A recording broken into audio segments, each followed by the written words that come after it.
السلام علیکم ورحمۃ اللہ وبرکاتہ۔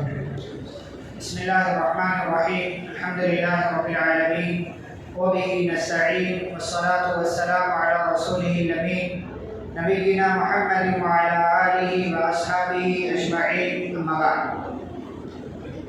معزز حاضرین، آج کی ہماری گفتگو کا آغاز ہو رہا ہے سورۃ الصف سے۔ یہ قرآن مجید کی سورہ نمبر 61 ہے، سورہ نمبر 61۔ اللہ رب العالمین نے اس سورہ کے اندر سب سے پہلی بات یہ ذکر کی ہے، اللہ نے اپنی تسبیح وغیرہ کا ذکر کیا کہ زمین و آسمان کی ساری چیزیں اللہ کی تسبیح بیان کرتی ہیں، اور پھر اس کے بعد اللہ تعالیٰ نے کہا یا ایھا الذین آمنوا لم تقولون ما لا تفعلون، اے ایمان والو تم ایسی باتیں کیوں کہتے ہو جس پر خود عمل نہیں کرتے ہو۔ ہوا یہ کہ کچھ صحابہ نے یا کچھ لوگوں نے آ کر کے نبی اکرم صلی اللہ علیہ وسلم کے سامنے بات رکھی کہ ہماری یہ خواہش ہے کہ اللہ تعالیٰ ہمیں کوئی ایسا عمل بتائے جو ہم عمل کر سکیں، جس پر ہم عمل کر سکیں، کوئی ایسی بات ہمارے ذہن میں آئے یا ہمیں بتایا جائے۔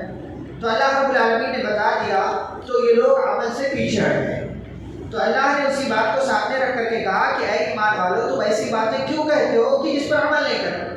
یعنی پہلے تو کہا کہ ہمیں کوئی ایسا کام بتایا جائے کہ جس پر عمل کر سکیں، لیکن جب بتایا گیا تو پھر عمل کرنے سے پیچھے ہٹ گئے۔ یا اس کا ایک مفہوم یہ ہے کہ انسان کو کوئی ایسی بات نہیں کہنی چاہیے جس پر وہ خود عمل نہیں کرتا ہے، اس لیے کہ اس کا اپنا وبال ہے، اس کا اپنا انجام ہے۔ اور ساتھ ہی ساتھ ہماری ایک ذمہ داری یہ ہے کہ جو بات ہم سنیں کوشش یہ کریں کہ اس پر عمل بھی کیا جائے، ورنہ یہ بھی ہمارے لیے وبال ہے، مصیبت ہے۔ ایک شاعر کہتا ہے عربی کا ان كنت لا تدری فتلك مصیبت وان كنت تدری فالمصیبت اعظم، کہ اگر تمہیں کسی مسئلے میں کوئی چیز نہیں معلوم تھی تو یہ آپ کے لیے مصیبت ہے، پریشانی ہے، لیکن اگر آپ کسی چیز کو جانتے تھے پھر بھی آپ نے کر لیا تو یہ آپ کے لیے اور بڑی مصیبت ہے۔ یعنی کوئی گناہ کا کام جس کے بارے میں آپ کو پتا تھا کہ یہ نہیں کرنا چاہیے لیکن آپ نے پھر بھی کر لیا جانتے ہوئے بھی، تو یہ آپ کے لیے اور بڑی مصیبت ہے۔ تو اسی لیے جاننا یہ کافی نہیں ہے، جاننے کے بعد اس پر اس کے مطابق عمل بھی ہونا چاہیے۔ ہم سنتے بہت ہیں لیکن عمل کتنا کرتے ہیں یہ ہم اور آپ اپنے آپ کو دیکھ سکتے ہیں۔ پھر آگے اللہ رب العالمین نے موسیٰ علیہ السلام کا تذکرہ کیا، عیسیٰ علیہ السلام کا تذکرہ کیا، یہ بتلانے کے لیے ایمان والوں کو کہ اے ایمان والو جیسے لوگوں نے موسیٰ علیہ السلام کو تکلیف دی تو اپنے نبی کو تکلیف نہیں دینا۔ اور عیسیٰ علیہ السلام نے نبی صلی اللہ علیہ وسلم کے بارے میں خوشخبری سنائی ہے کہ ایک نبی آنے والے ہیں میرے بعد جن کا نام احمد ہوگا، تو لہٰذا تم جب وہ آئیں دنیا میں تو تم ان کی بات کو مان لینا، یہ کہہ کر کے حضرت عیسیٰ علیہ السلام گئے تھے۔ لیکن لوگ جب پیارے نبی صلی اللہ علیہ وسلم دنیا میں آ گئے تو یہودیوں نے بھی انکار کر دیا اور عیسائیوں نے بھی انکار کر دیا، موسیٰ علیہ السلام کے ماننے والوں نے بھی اور عیسیٰ علیہ السلام کے ماننے، بلکہ انکار ہی صرف نہیں کیا، آپ صلی اللہ علیہ وسلم کے دشمن بھی بن گئے، آپ کو قتل کرنے کا پلان بھی بنایا اور آپ کے دین کو جڑ سے ختم کرنے کی تدبیریں کرتے رہے۔ اسی لیے اللہ نے آگے فرمایا یریدون لیطفئوا نور اللہ بافواہہم، یہ اپنے بھوکوں سے اللہ کے نور کو بجھانا چاہتے ہیں، وَيَأْبَى اللَّهُ إِلَّا أَن يُتِمَّ نُورَهُ وَلَوْ كَرِهَ الْكَافِرُونَ، یا یہاں پر ہے وَاللَّهُ مُتِمُّ نُورِهِ وَلَوْ كَرِهَ الْكَافِرُونَ، اللہ اپنے نور کو مکمل کر کے رہے گا چاہے کافروں کو، تمام کافروں کو یہ بات بری ہی کیوں نہ لگے۔ اللہ رب العالمین کا یہ دین ہے، مکمل ہو کر کے رہے گا، پوری دنیا میں پھیل کر کے رہے گا، اس کی روشنی کو، اس کے نور کو کوئی نہیں بجھا سکتا چاہے تمام کافر جمع کیوں نہ ہو جائیں۔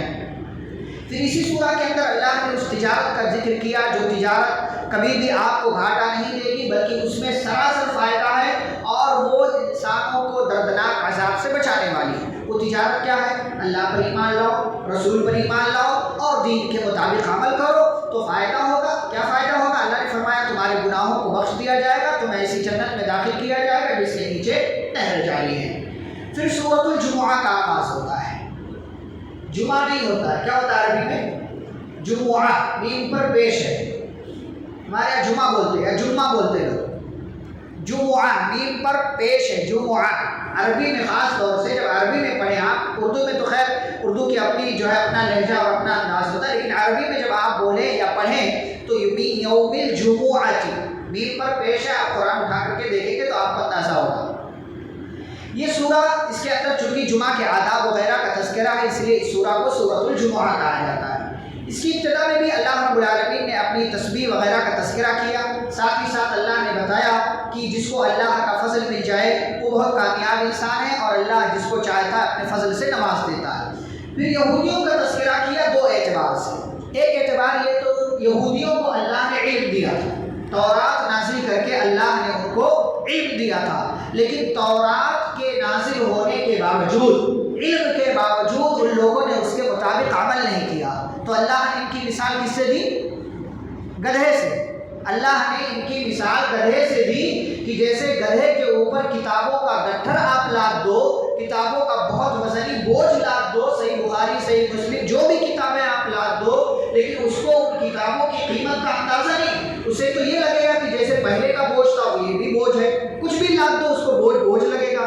ایسے ہی یہودیوں کی مثال ہے، اللہ نے تورات دی لیکن اس کا حق وہ لوگ ادا نہیں کر سکے، اس سے فائدہ نہیں اٹھا سکے، اور یہ مثال دے کر کے اللہ تعالیٰ کیا بتانا چاہتے ہیں کہ مسلمانوں کی بھی یہی مثال ہے کہ ان کے پاس قرآن جیسی کتاب ہے، اگر یہ قرآن سے فائدہ نہ اٹھا سکیں تو یہ گدھے کے جیسے ہیں، یہ گدھے کے جیسے اللہ تعالیٰ نے قرآن کی مثال دی۔ اچھا، اس مثال کو اللہ تعالیٰ نے کہاں رکھا ہے؟ سورۃ الجمعہ میں۔ سورۃ الجمعہ میں یہ بتلانے کے لیے کہ کوئی اگر عالم منبر و محراب سے کھڑے ہو کر کے جمعہ کے دن لوگوں کو تو بتائے لیکن اپنے ہی علم سے اپنے آپ کو فائدہ نہ دے پائے تو وہ بھی گدھے کی طرح، وہ بھی گدھے کی طرح۔ تو یہ مختلف وجوہات کی وجہ سے اللہ تعالیٰ نے اس سورہ کے اندر گدھے کی مثال دی ہے، اس لیے تاکہ جو ہمارے پاس علم ہے بطور خاص قرآن مجید جو اللہ کی عظیم کتاب ہے، اس کی قدر کریں، اس کے مقام کو سمجھیں اور اس سے مکمل طور سے ہم فائدہ اٹھائیں۔ پھر اللہ نے یہودیوں کی ایک اور بات ذکر کی جو دوسری بات ہے۔ یہودی کیا کہتے تھے؟ ہم اللہ کے دوست ہیں،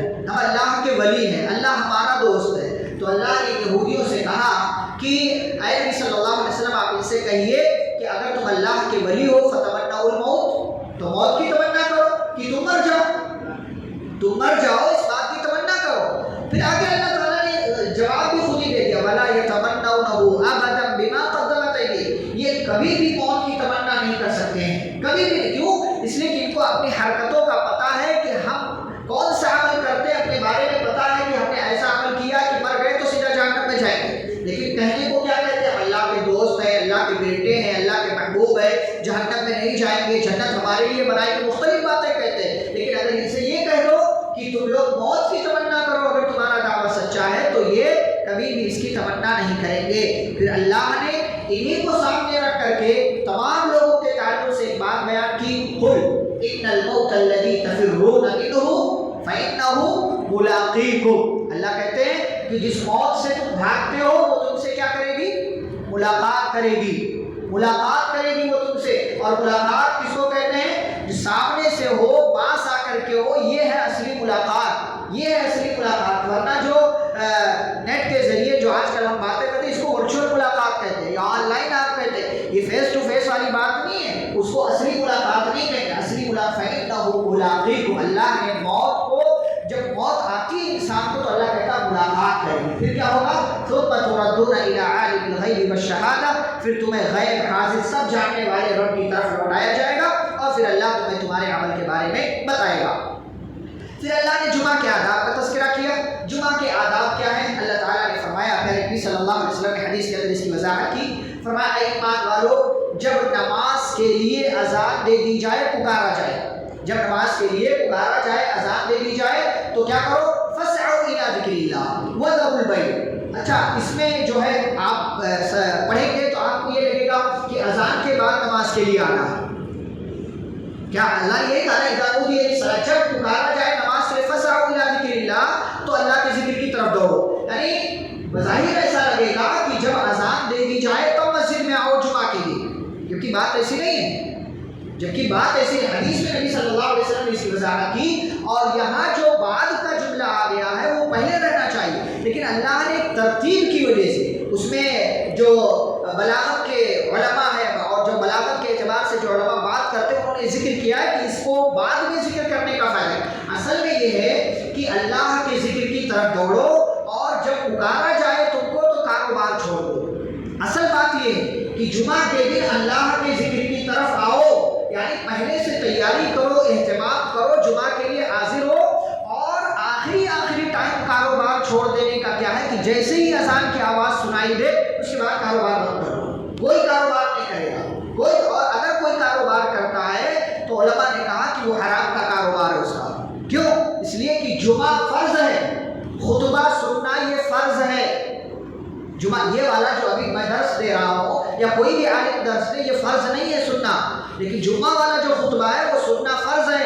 اگر کوئی بندہ نماز کے لیے اذان ہو جانے کے بعد بھی کاروبار کرتا ہے، خطبہ شروع ہو چکا ہے، وہ آخری وقت میں آ رہا ہے، دکان پہ بیٹھا تھا، تو اذان کے بعد جتنا کمایا ہے سب حرام کا ہوگا. اسے اذان کے کتنے لوگ بیٹھے رہتے ہیں دکان، اپنی دکان پہ، اب جائیں گے اب جائیں گے اب جائیں گے، حرام کاروبار ہے. اللہ نے حکم دیا وَذَرُوا الْبَيْعَ، کاروبار چھوڑ دو، دنیا کے جس بھی کام میں مشغول ہو چھوڑ دو. ذَلِكُمْ خَيْرٌ لَكُمْ إِن كُنتُمْ تَعْلَمُونَ، یہی تمہارے لیے بہتر ہے اگر تم جان سکو تو، یہی تمہارے لیے بہتر ہے. اور پھر اللہ نے فَإِذَا قُضِيَتِ الصَّلَاةُ، جب نماز ہو جائے فَانتَشِرُوا فِي الْأَرْضِ، جاؤ زمین میں جاؤ، اور وَاذْكُرُوا اللَّهَ كَثِيرًا لَعَلَّكُمْ تُفْلِحُونَ، اللہ کا فضل تلاش کرو اور اللہ کو کثرت سے یاد بھی کرتے رہو تاکہ تم کامیاب ہو جاؤ. اچھا، اس آیت سے بعض لوگوں نے یہ استدلال کیا ہے ہمارے بھائیوں نے کہ جمعہ جو ہے وہ صرف شہر والوں پر فرض ہے. کیوں؟ اس لیے کہ کاروبار صرف شہر میں ہوتا ہے، دیہات میں نہیں ہوتا. اسی لیے اللہ نے کہا کہ نماز جب ختم ہو جائے تو پھر جو ہے کاروبار کے لیے پھیل جاؤ. تو یہ دراصل ان کا غلط استدلال ہے. دیہات میں بھی کاروبار ہوتا ہے. کس نے کہا دیہات میں؟ بھائی چھوٹے بڑے پیمانے پر ہر جگہ کاروبار ہوتا ہے، کہیں بڑے پیمانے پر ہوتا ہے، کہیں کسی اور پیمانے پر ہوتا ہے. گاؤں میں دیہات میں بھی کاروبار چھوٹا موٹا ہوتا ہے، چھوٹے پیمانے پر ہوتا ہے. تو یہ کہہ دینا، یہ استدلال کرنا کہ جمعہ صرف شہر والوں پر فرض ہے گا. اور اسی لیے آج ہمارے ہاں جو جہالت ہے نا، آج ہمارے یہاں گاؤں میں جو جہالت ہے نا، اللہ رسول کی پہچان بھی نہیں ہے گاؤں والوں کو. نام کے صرف مسلمان ہیں، نام کے صرف مسلمان ہیں. اسی کرناٹک کے آپ تقریباً 80 گاؤں میں پھرا ہوا ہے، 80 گاؤں میں، گلبرگہ رہتے ہوئے 80 گاؤں میں پھرا. ایسے ایسے گاؤں واللہ کہ اللہ اور اس کے رسول کے بعد کچھ آتا ہی نہیں ہے مسلمان کے نام پر. کیوں؟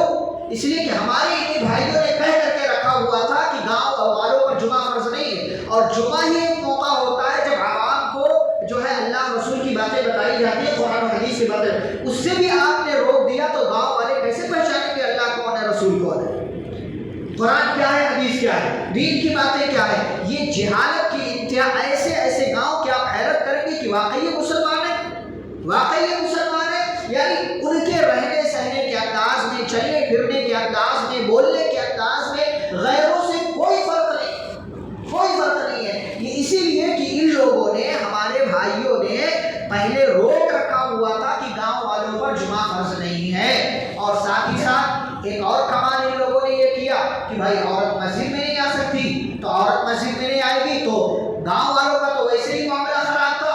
اب شہر میں عورت نہیں آ سکتی، جمعہ ہو رہا ہے، تو پھر اس کے بعد عورت کا بھی معاملہ خراب ہو گیا. لے دے کے چند مرد مسجد میں آئے، شہر والے مسجد میں آئے، ان کو علم ملے، کاروبار میں لگ جائیں، جو سنا وہ بھول جائے، تو عورت کا معاملہ خراب، مرد کا معاملہ خراب، اور دیہات کا معاملہ بھی خراب، سب جگہ معاملہ خراب. اسی لیے اکثر لوگوں کو دین کی پہچان نہیں ہے، دین کی سمجھ نہیں ہے. اور اسی لیے عورتوں کے یہاں زیادہ جہالت نادانی والے معاملات ہوتے ہیں، کیونکہ ان کو مسجدوں سے روک دیا گیا، خاص طور سے جمعہ کی خطبات سے روک دیا گیا، جہاں سے پیغام ملتا ہے، جہاں سے میسج ملتا ہے. تو یہ اللہ تعالیٰ نے یہاں ذکر کیا ہے کہ اور اس سے غلط استدلال جو ہمارے بھائیوں نے کیا ہے کہ شہر والوں پر صرف جمعہ فرض ہے، دیہات والوں پر فرض نہیں ہے، یہ غلط بات ہے. اس کے بعد اللہ تعالیٰ اس آخری آیت میں کیا کہتے ہیں؟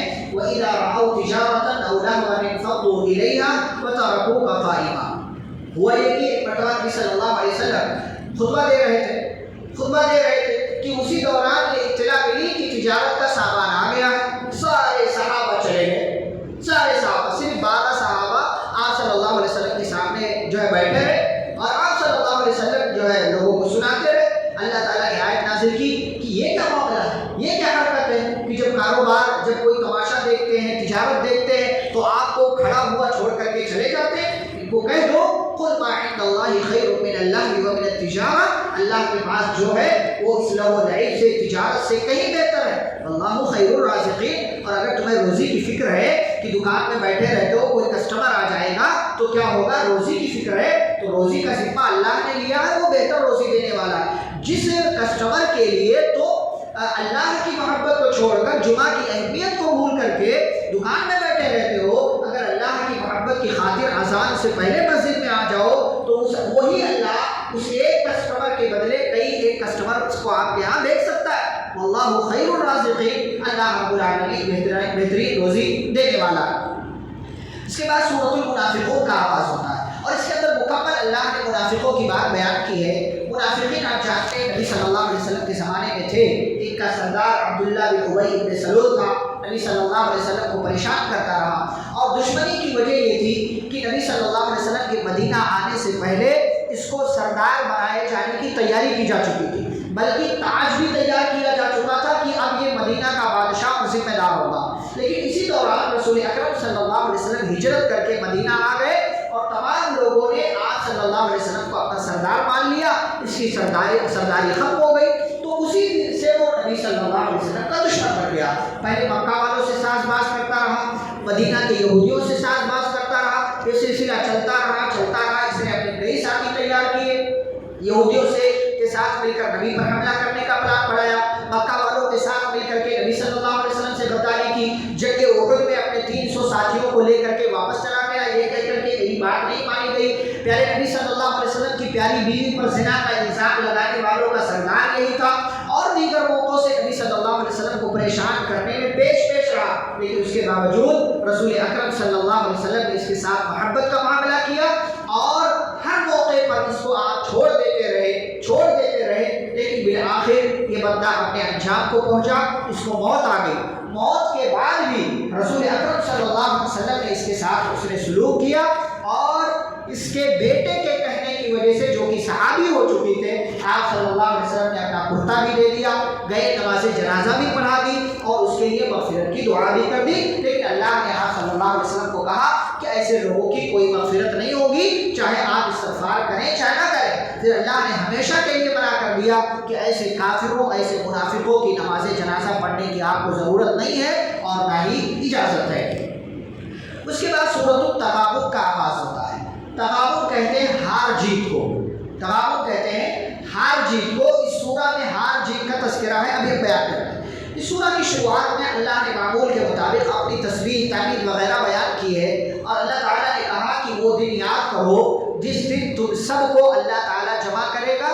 وہ دن کون سا دن ہوگا؟ جمع کا دن، جمع ہونے کا دن ہوگا۔ قیامت کے بہت سارے نام ہیں، قیامت کے بہت سارے نام اللہ نے قرآن میں ذکر کیے ہیں، انہیں میں سے ایک نام ہے یوم التغابن، ہار جیت کا دن۔ اور اس سے بڑی ہار کیا ہوگی کہ کسی کو جہنم مل جائے، اس سے بڑی جیت کیا ہوگی کہ کسی کو جنت مل جائے۔ تو کوئی جنت میں جائے گا، کوئی جہنم میں جائے گا، اسی لیے اللہ نے اس کو ہار جیت کا دن کہا ہے، وہ یوم التغابن ہے۔ پھر اسی سورہ میں اللہ نے نیک عمل کرنے والوں کا بدلہ بیان کیا، برا عمل کرنے والوں کا بدلہ بیان کیا، ساتھ ہی ساتھ اللہ تعالیٰ نے بات بیان کی کہ آپ کہہ دیجیے جو بھی مصیبت کسی کو آتی ہے الا باذن اللہ، وہ اللہ کی اجازت کے بغیر نہیں آتی۔ یعنی اللہ تعالیٰ جب کسی مصیبت کو اجازت دیتا ہے تب وہ مصیبت جا کر کے کسی انسان کے پاس آتی ہے۔ لہٰذا بیماری کو برا بھلا نہ کہیں، کوئی تکلیف آ جائے اس کو برا بھلا نہ کہیں، کیونکہ بیماری کو، بخار کو، تکلیف کو برا کہنا یہ اللہ کو برا کہنے کے جیسا ہے، کیونکہ بیماری کس کی طرف سے آئی ہے؟ اللہ رب العالمین کی طرف سے۔ پھر اللہ تعالیٰ نے یہ بھی کہا کہ اے ایمان والو، تمہاری بعض بیویاں، تمہاری بعض اولاد تمہاری دشمن ہے، فاحذروہ، لہٰذا ان سے بچ کر کے رہو، ان سے بچ کر کے رہو۔ کیسے دشمن ہوتی ہے بیوی، اولاد کیسے دشمن ہوتی ہے؟ اس لیے کہ انسان ان کی محبت کے چکر میں حرام کماتا ہے، حرام طریقہ اختیار کرتا ہے، یا بعض دفعہ ان کی محبت کے چکر میں، ان کی زندگی کو اچھا بنانے کے چکر میں انسان اپنے آپ کو بھول جاتا ہے کہ وہ کتنا اچھا کام کر رہا ہے، کتنا غلط کام کر رہا ہے۔ یہ آیت دراصل اس موقع سے نازل ہوئی کہ مکہ کے اندر کچھ لوگ مسلمان ہو گئے، تو وہ لوگ ہجرت کر کے مدینہ آنا چاہ رہے تھے، لیکن ان کی بیوی اور ان کے بچوں نے ان کو آنے سے روک دیا تھا، ان کو آنے سے روک دیا۔ اور بعد میں جب یہ لوگ ہجرت کر کے مدینہ آئے تو دیکھا انہوں نے کہ جو لوگ پہلے ہجرت کر کے آ چکے ہیں وہ لوگ ہم سے دین میں بہت آگے بڑھ گئے، تو ان کو تکلیف ہوئی اور انہوں نے چاہا کہ جن کی وجہ سے ہماری ہجرت کرنے میں تاخیر ہوئی ہے، چلو ہم ان کو کوئی سزا دیتے ہیں، مارتے ہیں۔ تو اللہ کی آیت کریمہ نازل کی، کہا دیکھو بعض بیویاں بعض اولاد دشمن ہیں، ان سے بچ کر کے رہو، لیکن اگر ان کو معاف کر دو، ان کی غلطی کو درگزر کر دو تو اللہ بخشنے والا اور رحم کرنے والا۔ پھر اس کے بعد سورۃ الطلاق کا آغاز ہوتا ہے۔ یہاں اس چیز کو تھوڑی تفصیل کے ساتھ آپ کے سامنے بیان کریں گے۔ طلاق دیکھیں شریعت کی تعلیم ہے، شریعت کی تعلیم ہے، اور طلاق یہ مرد کا حق ہے اور خلا یہ عورت کا حق ہے۔ اب طلاق کا طریقہ کیا ہے اور کس طریقے سے یہ انجام پائے گا، یہ عمل اس کو ذکر کریں گے۔ دیکھیں طلاق پہلے مرحلے میں نہیں دینا ہوتا ہے کہ بھائی بیوی کی کوئی بات بری لگی تو طلاق دے دو، یا بیوی کی کوئی حرکت بری لگی طلاق دے دو، کھانا اچھا نہیں بنایا طلاق دے دو، تمہاری خیریت نہیں پوچھی طلاق دے دو، فون نہیں اٹھایا طلاق دے دو۔ ذرا ذرا سی بات پر طلاق دے دیتے لوگ۔ ہمارے یہاں معاملات بہت سارے ہیں، بہت سارا کوئی نہ کوئی طلاق کا معاملہ ہوتا ہے۔ شوہر نے طلاق دے دیا، میں نے بیوی کو یہ کہہ دیا، کیوں کہہ دیا، کیا بات تھی، کچھ نہیں، بس تھوڑی سی بات تھی، چھوٹی سی بات تھی، معمولی سی بات تھی، کنٹرول کر لیتے طلاق نہیں ہوتی، تو معاملات بگڑتے جا رہے۔ تو اللہ تعالیٰ کیا کہتے ہیں کہ اگر بیوی نافرمان ہو رہی ہے، اس سے پہلے ہم بیان کر چکے ہیں پارہ نمبر 5 میں، تو اسٹیپ بائی اسٹیپ اللہ نے ذکر کیا۔ سب سے پہلے کیا کرنا ہے، نصیحت کرنا ہے، فعظوہن، نصیحت کرنا ہے۔ نصیحت سے بات سمجھ جاتی ہے تو ٹھیک ہے، ورنہ بستر الگ کرو، بستر الگ کرنے سے بات سمجھ جاتی ہے تو ٹھیک، ورنہ ہلکی مار سکتے ہو مسواک وغیرہ سے، چھوٹی سی لکڑی سے ہلکی مار سکتے ہو کہ جس سے نہ تکلیف ہو اور نہ ہی زخم آئے بلکہ تھوڑا احساس ہو۔ اور اگر اس سے بھی معاملہ ٹھیک نہیں ہوتا ہے تو میاں بیوی کی طرف سے ایک آدمی آئے، بیٹھے، بات چیت کرے، مسئلے کا حل نکالے۔ اگر یہ دونوں حل نکالنا چاہتے ہیں، یعنی میاں بیوی ساتھ رہنا چاہتے ہیں، اللہ راستہ نکال دے گا، ورنہ پھر اگلا اسٹیپ کیا ہے، اگلا مرحلہ کیا ہے، طلاق کا۔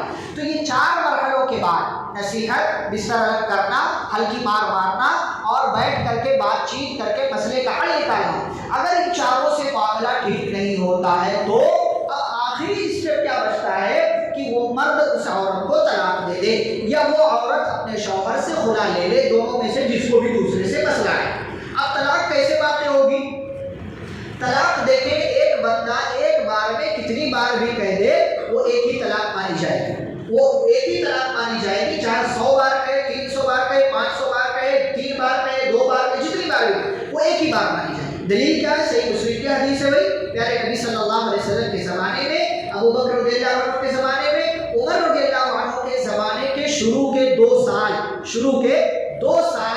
ایک مجلس کی 3 طلاق ایک ہی ہوتی تھی، لیکن جب عمر رضی اللہ تعالیٰ عنہ کے زمانے میں دائرہ پھیلا، اسلامی حکومت کا دائرہ پھیلا اور دوسری عورتیں مدینہ آنے لگی یا صحابہ دوسری جگہوں پر جانے لگے جنگوں کے لیے یا وہاں رہنے کے لیے، تو دوسرے علاقے کی عورتوں سے جب ملاقات ہوئی تو اپنے علاقے کی عورتوں سے زیادہ وہ عورتیں خوبصورت لگی ان کو، تو اپنی والی عورتوں کو زیادہ کثرت کے ساتھ لوگوں نے طلاق دینا شروع کر دیا، یعنی گویا کہ طلاق کو مذاق بنا لیا۔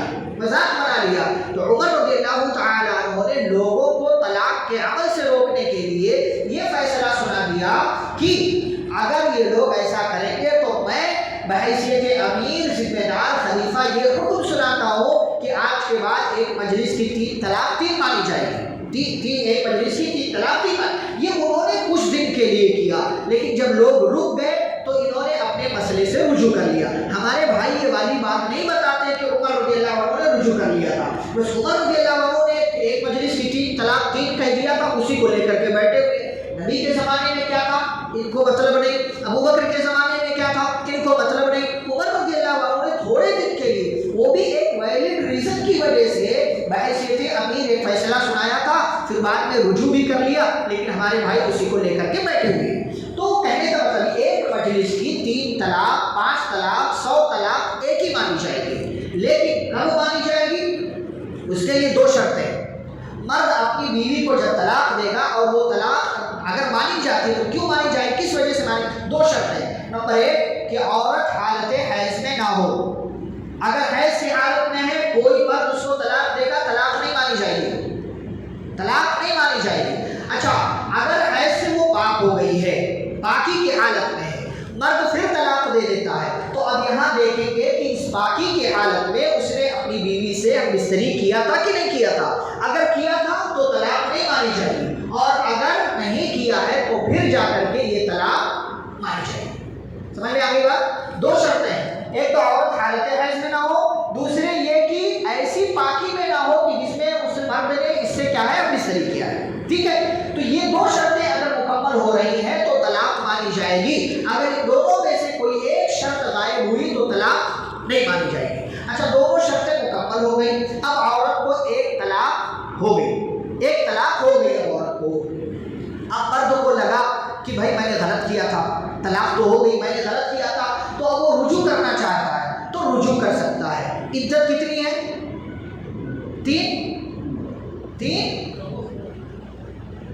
تین حیض, 3 مہینے نہیں, نہ ہی 3 طہر, 3 حیض اس کی عدت ہے. مثال کے طور پر آج طلاق دیا اور وہ طلاق مانی گئی, یعنی آج طلاق دیا, عورت حیض میں نہیں تھی اور ایسی پاکی کی حالت میں تھی جس میں شوہر نے اس سے ہم بستری نہیں کی تو طلاق مانی. 2 دن کے بعد عورت کو حیض آ گیا, 2 دن کے بعد عورت کو حیض آ گیا, تو یہ ایک جو ہے ایک حیض ہو گیا. اب اس کے بعد جو ہے اگلا 2 پیریڈ جب اس کو آئے گا تو پھر جا کر کے یہ اس کی مدت ختم ہو جائے گی, اس کی مدت ختم ہو جائے گی. اب یہ 3 حیض جو عدت بیان کی گئی ہے, اگر اس دوران یہ مرد رجوع کر لیتا ہے تو کر سکتا ہے, رجوع کر لیتا ہے تو کر سکتا ہے. لیکن اگر یہ 3 حیض کی مدت ختم ہو جاتی ہے, اس کے بعد وہ رجوع کرنا چاہتا ہے تب بھی رجوع کر سکتا ہے. لیکن پہلے میں اور اب میں کیا فرق ہے؟ 3 حیض کے یعنی عدت کے دوران رجوع کرتا ہے تو کوئی نیا نکاح نہیں, کوئی نیا مہر نہیں. لیکن اگر 3 حیض گزر گیا, عدت گزر گئی, اب جو ہے واپس کرنا چاہتا ہے کر سکتا ہے, لیکن کیسے؟ نیا نکاح, نیا مہر. اور ساتھ ہی یہ بات بھی یاد رہے کہ حیض کا مرحلہ, عدت کا مرحلہ جب گزرے گا تو اب وہ عورت دوسرے مرد کے لیے بھی حلال ہو چکی ہے. اب وہ عورت دوسرے مرد کے لیے بھی حلال ہو چکی ہے اور اپنے پہلے والے شوہر کے لیے بھی حلال ہو چکی ہے. 3 حیض کے بعد یعنی عدت مکمل ہو جانے کے بعد وہ عورت چاہے دوسرے سے شادی کرے, اور اگر یہ والا مرد اس کو اپنے عقد میں لینا چاہتا ہے تو لے سکتا ہے. کوئی بھی کرے گا تو نیا نکاح, نیا مہر دینا ہوگا. اچھا, اس نے نیا نکاح, نیا مہر دے کر کے عقد میں لے لیا, اور اسی طریقے سے یا عدت کے دوران لے لیا تھا, پھر کبھی طلاق دے دیا, ایسے ہی شرطیں کمپلیٹ ہوئی تو دوسری طلاق پڑ جائے گی, پھر یہی پروسیس پورا چلے گا. لیکن جب تیسری بار میں اگر وہ دیتا ہے تو اب وہ عورت اس پہلے والے شوہر کے لیے ہمیشہ کے لیے حرام ہو جائے گی, الا یہ کہ اب وہ عورت کسی دوسرے مرد سے نکاح کرے اور وہ جو ہے پورا طریقہ وہی اختیار کرے جو اس مرد کے ساتھ ہو چکا تھا, یعنی وہ طلاق دے, وہ عدت گزرے, پھر اس کے بعد جو آ کر کے یہ اس مرد سے نکاح کر سکتی ہے. لیکن اگر وہ تیسری طلاق کے بعد یہ چاہے کہ ڈائریکٹ جا کر کے وہ اس عورت سے اب نکاح کر لے تو آپشن ختم ہو چکا ہے. اللہ نے فرمایا طلاق مرتان فامساک بمعروف او تسریح باحسان, کہ طلاق صرف 2 ہی مرتبہ دینا ہے. 2 مرتبہ کے بعد یا تو بھائی محبت سے روک لو یا تو پھر تیسری طلاق دے کر کے اسے ہمیشہ کے لیے خود سے الگ کر دو. یہ طلاق کا مکمل طریقہ ہے جو آپ کو بتایا گیا. اچھا, تیسری طلاق کے بعد بھی ہمارے بھائیوں نے ایک چور دروازہ کھولا ہوا ہے, اور وہ چور دروازہ حلالہ کا دروازہ ہے کہ بھائی چلو ٹھیک ہے, کوئی ٹینشن نہیں, ہمارے یہاں سانڈ تیار ہے, اپنی بیوی کو لے کر کے آ جاؤ, ہمارے سانڈ کے حوالے کر دو, جو ہے ہمارا والا سانڈ جو ہے تمہاری بیوی سے اپنی خواہش کو پوری کر کے ایک رات کے لیے رکھے گا, تمہاری بیوی تمہارے لیے حلال ہو جائے گی. یہ مردودوں نے دین کے نام پر یہ طریقہ ایجاد کیا ہوا ہے.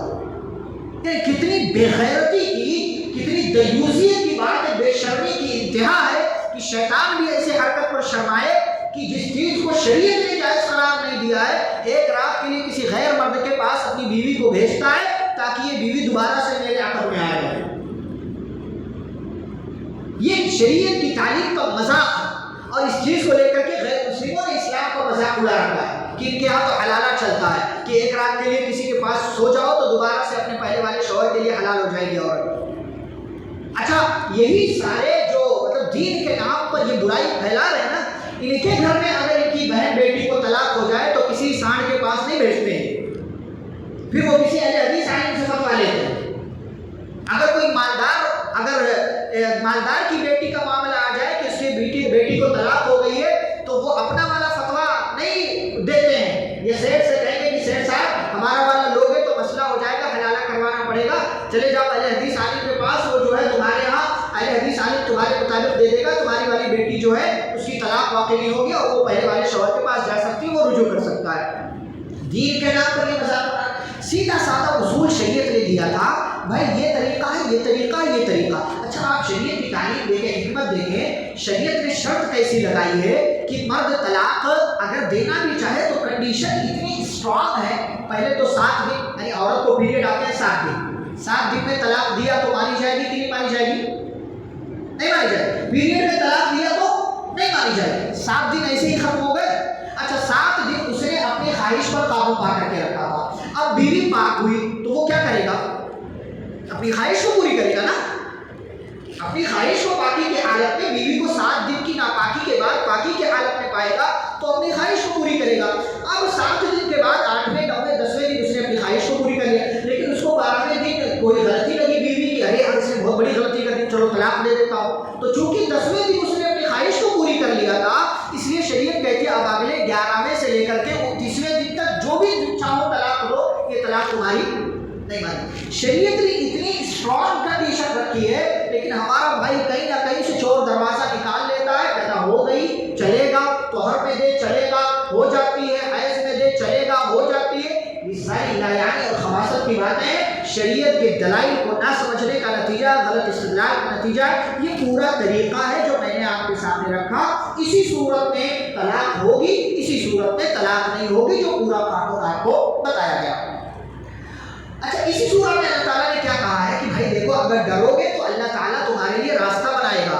اگر اللہ تعالیٰ یعنی اگر مرد کو کہا اگر روزی روٹی کے ڈر سے بیوی کو طلاق دے رہے ہو، دکان میں گھاٹا ہو رہا ہے اس کی وجہ سے طلاق دے رہے ہو تو مت دو، خیال رکھو اس کا، کیونکہ جس اللہ رب العالمین نے تمہیں پیدا کیا ہے وہی تمہیں ایسی جگہ سے روزی دے گا جہاں سے تو گمان بھی نہیں کر سکتے ہو۔ پھر سورۃ التحریم کا آغاز ہوتا ہے۔ تحریم کی ابتدا ہی میں اللہ رب العالمین نے ایک واقعہ بیان کیا، نبی کو ڈانٹا، نبی کو اللہ نے ڈانٹا۔ اللہ رب العالمین جس ذات سے سب سے زیادہ محبت کرتا ہے اس کی ایک جو ہے چھوٹی سی معمولی سی بات، ہماری نظروں کے حساب سے معمولی سی بات ہے، اللہ نے اس غلطی کی وجہ سے نبی صلی اللہ علیہ وسلم کو ڈانٹا، پھٹکار دیا، یا ایھا النبی لما تحرم ما احل اللہ لک، اے نبی کس نے آپ کو اجازت دے دی کہ آپ اللہ کی اس چیز کو حرام کریں جس کو اللہ نے حلال کیا ہے؟ اللہ نے جس کو حلال، آپ کون ہوتے ہیں؟ آپ کون ہوتے ہیں کسی چیز کو حرام اور حلال کریں؟ یہ معاملہ اللہ کا ہے۔ ہمارے یہاں ہمارا بھائی جب چاہتا ہے کسی چیز کو حرام بولتا ہے، جب چاہتا ہے کسی چیز کو حلال کر دیتا ہے، نہیں کوئی چیز آ گئی بنا سوچے سمجھے حلال، بنا سوچے سمجھے حرام بول۔ اللہ نے نبی کو ڈانٹا، کیوں ڈانٹا تھا؟ اس سلسلے میں کئی ایک واقعہ یہ ہے کہ نبی صلی اللہ علیہ وسلم زینب رضی اللہ عنہا کے گھر پہ روز جاتے تھے، ان کے یہاں شہد پیتے تھے، تو یہ بات دوسری بیویوں کو اچھی نہیں لگتی تھی کہ نبی روزانہ زینب کے گھر، شوکت تھی بھائی، شوکت کو یہ چیز گوارا نہیں ہے کہ فلانی بیوی کو کسی بھی وجہ سے روزانہ جائے۔ تو ایک دن حفصہ اور عائشہ رضی اللہ عنہما نے پلان بنایا کہ آج نبی آئیں گے، شہد پی کر کے آئیں گے تو ہم کہہ دیں گے کہ آپ کے منہ سے تو مغافیر کی بو آ رہی ہے۔ مغافیر ایک قسم کی خوشبو ہوتی تھی، مطلب جس کو اچھا نہیں سمجھا جاتا تھا۔ تو نبی آئے جب تو ان لوگوں نے پلان کے مطابق کہا کہ دیکھو اللہ کے نبی آپ کے منہ سے مغافیر کی بو آ رہی ہے، تو نبی نے سوچا ارے ایسا کیسے، میں نے تو شہد کے علاوہ کچھ اور نہیں کھایا ہے، شہد کے علاوہ کچھ نہیں کھایا۔ تو نبی صلی اللہ علیہ وسلم کا لگتا ہے شہد کی وجہ سے معاملہ ہے، تو کہا آج کے بعد کبھی شہد استعمال نہیں کرو، لیکن دیکھو تم لوگ کسی اور کو نہیں بتانا، یہ واقعہ ہو گیا۔ یہاں پر ایک اور واقعہ اسی حوالے سے ہے کہ پیارے نبی صلی اللہ علیہ وسلم کی ایک لوڈی تھی، ان کا نام ماریا تھا، وہ لوڈی تھی، انہیں سے ابراہیم رضی اللہ عنہ پیدا ہوئے تھے، نبی صلی اللہ علیہ وسلم کے بیٹے۔ ایک دن کیا ہوا، ماریا آئی ہوئی تھی نبی صلی اللہ علیہ وسلم کے پاس، اور آپ صلی اللہ علیہ وسلم غالباً ام حبیبہ رضی اللہ عنہا کے گھر میں تھے، اور ام حبیبہ اس دن نہیں تھی، لیکن جب ماریا آئی اور تھوڑی دیر بیٹھی تھی، اسی دوران ام حبیبہ بھی آ گئی۔ اب انہوں نے دیکھا اور دیکھ کر کے غصے میں آ گئی کہ میرے حجرے میں، میرے کمرے میں، میرے شوہر کے ساتھ ان کی لوڈی میری پاری کے ٹائم پر یہ کیسے ممکن ہے؟ تو نبی صلی اللہ علیہ وسلم کے سامنے انہوں نے بیوی ہونے کی حیثیت سے غصے کا اظہار کیا، تو نبی صلی اللہ علیہ وسلم نے لوڈی کو حرام کر لیا اپنے اوپر، جبکہ لوڈی حلال تھی۔ تو اللہ تعالیٰ نے اس وجہ سے ڈانٹا کہ جس کو اللہ نے آپ کے لیے حلال کیا ہے اس کو آپ اپنے لیے حرام کیسے کر سکتے ہیں؟ تب نبی کا بیویوں کو خوش کرنے کے لیے ایسا کام کر رہے ہیں، بالکل بھی ایسا کام آپ کو نہیں کرنا چاہیے. یہ اللہ تعالیٰ نے دراصل تعلیم دی ہے امت کو, ہم سبھی کو, کہ کسی بھی چیز کو جو حلال ہے اپنے لیے حرام نہ کریں, اور کسی بھی چیز کو جو آپ کے لیے حرام ہے اس کو اپنے لیے حلال نہ کریں. پھر اسی سورہ میں اللہ تعالیٰ نے ایمان والوں کو حکم دیا, اے ایمان والوں اپنے آپ کو اور اپنے گھر والوں کو جہنم کی آگ سے بچاؤ, جس کے ایندھن انسان ہے, پتھر ہے, اور جس پر بہت سخت اور مضبوط قسم کے فرشتے مقرر ہیں, جو فرشتے کبھی بھی اللہ کی نافرمانی نہیں کرتے. پھر اللہ نے جنت کا تذکرہ کیا ہے, اور آگے چل کر کے اللہ نے کافروں کے لیے 2 عورتوں کی مثال اور ایمان والوں کے لیے 2 عورتوں کی مثال بیان کی ہے. کافروں کے لیے کون کون سی عورت کی مثال بیان کی ہے؟ ایک نوح علیہ السلام کی بیوی, دوسرے لوط علیہ السلام کی بیوی. ان دونوں عورتوں کی مثال بیان کی.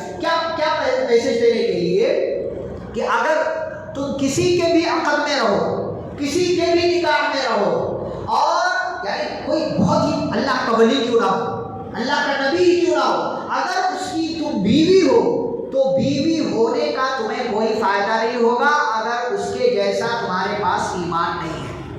اللہ تعالیٰ نے کیا کہا؟ یہ دونوں نبی کی بیویاں تھیں, نام ذکر نہیں کیا. میں کہتا آ رہا ہوں آپ سے, نام ذکر نہیں کیا.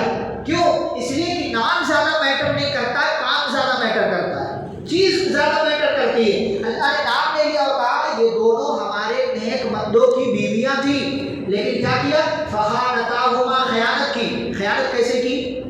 یعنی زانیہ نہیں تھی, یعنی ان لوگوں نے جا کر کے زنا نہیں کیا, بلکہ خیانت کیسے کی؟ ایک خیانت تو یہ کہ اپنے شوہروں پر ایمان نہیں لائے, دوسری خیانت یہ کی کہ اپنے شوہر کی باتیں جا کر کے کافروں سے, کافروں کے سردار سے بیان کرتی تھی کہ آج ہمارے شوہر نے یہ کیا, آج فلاں کو جو ہے دعوت دی, فلاں علاقے میں گئے, ایسا کیا ویسا کیا. تو اللہ تعالیٰ نے ان دونوں عورتوں کو ہلاک و برباد کر دیا اس عذاب میں جو ان دونوں قوموں پر آیا. قوم نوح پر جو عذاب آیا, سیلاب میں عورت ڈوب گئی نوح علیہ السلام کی بیوی, اور قوم لوط پر جو عذاب آیا اس میں لوط علیہ السلام کی بیوی ہلاک و برباد کر دی. تو یہ مثال ہے کہ تم کسی کے ہی بیٹے, بیٹی, بیوی, ماں, باپ کیوں نہ ہو, چاہے وہ کتنے ہی بڑے خاندان کا ہو, کتنے ہی بڑے عہدے والا کیوں نہ ہو, لیکن اگر ایمان نہیں ہے تو کسی بھی صورت میں نجات نہیں ملنے والی. لیکن اگر تم کسی ایک نافرمان, کسی جو ہے ایک جو ہے بدماش انسان کی بیوی بن کر کے رہو اور تمہارے پاس ایمان ہو, تو فرعون کی بیوی کو یاد کرو کہ فرعون اپنے آپ کو رب کہتا تھا, جبکہ اسی کی بیوی اس کو رب نہیں مانتی تھی بلکہ کسی اور ذات کو اپنا رب مان کر کے اس کے سامنے سجدہ کرتی تھی اور اسے اپنا معبود مانتی. اللہ پر ایمان لائی, لیکن فرعون نے اس کو ستایا, مارا, قید کیا گیا, جیل میں ڈالا گیا, سخت قسم کی سزائیں دی گئی, لیکن اللہ کی بندی ٹس سے مس نہیں ہوئی اور ریت میں لے جا کر کے, دھوپ میں لے جا کر کے مارا جاتا تھا. اللہ کی طرف سے حکم ہوتا تھا بادلوں کو کہ بادل آ کر کے اس عورت کا سایہ کر لیا کرتے تھے. بادل آ کر کے, اس کے ایمان توحید کی برکت ہے کہ اس کا ایمان اللہ کو اتنا پسند آیا کہ وہ بادل آتے تھے, اور جب اس عورت کو سزا دی جاتی تھی دھوپ میں بٹھا کر کے, لٹا کر کے, تو یہ بادل اس عورت کا سایہ کر لیا کرتے تھے. اللہ نے ایمان والوں کی مثال بیان کی, کتنی پیاری عورت تھی. اللہ سے ایک شکوہ کرتے ہوئے کہتی ہے, رب ابن لی عندک بیتا فی الجنہ, اے میرے رب تو میرے لیے جنت میں اپنے پاس ایک گھر بنا دے. اپنے پاس یعنی دیکھ, میں تجھ پر ایمان لائی, تیری توحید کے ساتھ میں نے سمجھوتا نہیں کیا, لہٰذا اے اللہ تو مجھ کو اپنے پاس جنت میں ایک گھر بنا کر کے دینا. اور کوئی بھی عورت, اس کا شوہر کتنا ہی بیکار کیوں نہ ہو, وہ سوچتی ہے کہ کسی طریقے سے گزر جائے, مینیج کر لے جاؤ. وہ بہت لاسٹ ہو جاتا ہے تب جا کر کے وہ عورت اس شوہر سے الگ ہونا چاہتی ہے. اب اس عورت کو دیکھیں, عورت کیا کہتی ہے, یعنی پوری زندگی ساتھ رہی, لیکن جب دیکھا شوہر بدلنے کے لیے تیار نہیں ہے, میری بات ماننے کے لیے تیار نہیں ہے, بلکہ مجھ کو سزا پر سزا دے رہا ہے, تو ظلم کی انتہا ہو چکی تھی. اس لیے اللہ تعالیٰ سے کیا کہتی ہیں, وَنَجِّنِي مِن فِرْعَوْنَ, کہ مجھے اے اللہ فرعون سے نجات دے دے.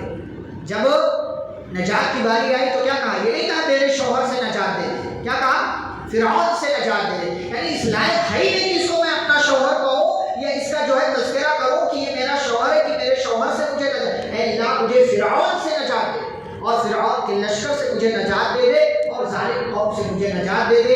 اللہ نے نجات دے دی اور پیارے نبی صلی اللہ علیہ وسلم نے اعلان کیا کہ مردوں میں بہت سارے لوگ باکمال ہوئے ہیں لیکن عورتوں میں بہت کم ہی خواتین باکمال ہوئی ہیں. اور آپ نے نام لیا آسیہ کا، آپ نے نام لیا خدیجہ کا، آپ نے نام لیا عائشہ کا، آپ نے نام لیا مریم کا. اور مسلمانوں کے لیے دوسری مثال، دوسری عورت کی مثال جو اللہ نے بیان کی ہے مریم علیہ السلام کا.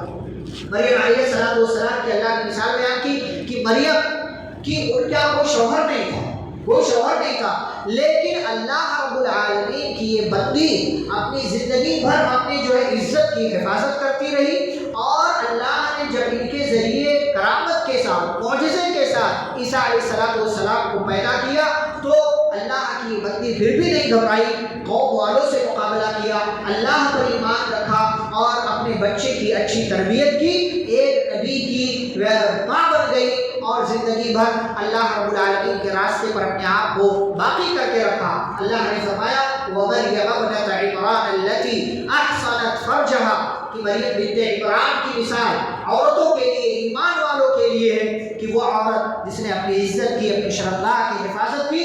اور اللہ تعالیٰ کہتے ہیں ان کے ذریعے ہم نے ان کے جو ہے بیٹے عیسیٰ علیہ السلام کو پیدا کیا. اور یہ عورت زندگی بھر اللہ کی بات پر اس نے ایمان رکھا، کتاب پر ایمان رکھا. وَكَانَتْ مِنَ الْقَانِتِينَ اور فرما بردار عورتوں میں سے ہو گئی. اللہ نے فرمایا ایسی عورتوں سے سبق لو، لوط اور لوط کی بیوی سے سبق لو کہ ایسی عورت اپنے آپ کو مت بناؤ، ایسا کردار مت اختیار کرو. اور فرعون کی بیوی آسیہ اور عیسیٰ علیہ السلام کی ماں مریم بنت عمران کی زندگی سے یہ سبق لو کہ یہ ان کے جیسا اپنے آپ کو بناؤ، توحید کی حفاظت کرو، ایمان کی حفاظت کرو، عقیدے کی حفاظت کرو اور اپنے آس پاس کے لوگوں کو اس سے فائدہ پہنچاتے رہو، فرما بردار بن کر کے رہو، اللہ کے نیک بندے، اللہ کی نیک بندی بن کر کے رہو. یہ اللہ نے تعلیم دی. اور یہیں پر پارہ نمبر 28 مکمل ہوتا ہے. اس کے بعد پارہ نمبر 29 کا آغاز ہوتا ہے، سورۃ الملک کا آغاز ہوتا ہے. کل انشاءاللہ ہم پارہ نمبر 29 اور 30 دونوں ایک ساتھ آپ کے سامنے بیان کریں گے، کیونکہ پارہ نمبر 29 اور 30 کے جو مضامین ہیں، جو صورتیں ہیں، وہ تقریباً ایک جیسے ہی ہیں. اس لیے یہ دونوں صورتیں ایک ساتھ انشاءاللہ ہو سکتا ہے کل 10-15 منٹ زائد گفتگو. تو کل انشاءاللہ پوری تفصیل کے ساتھ جو بھی صورتیں جس کا تقاضا کرتی ہیں وہ ساری باتیں انشاءاللہ کل کی مجلس میں ہم آپ کے سامنے ذکر کریں گے. اللہ رب العزت سے دعا ہے اللہ سبھی کو قرآن و حدیث کی باتوں کو سننے، پڑھنے، سمجھنے، ان پر عمل کرنے اور ان باتوں کی دعوت و تبلیغ کرنے کی توفیق عطا فرمائے. آمین. صلی اللہ علیہ نبی الکریم. سبحانک اللہم و بحمدک اشہد ان لا الہ الا انت استغفرک و اتوب الیک. السلام علیکم ورحمۃ اللہ وبرکاتہ.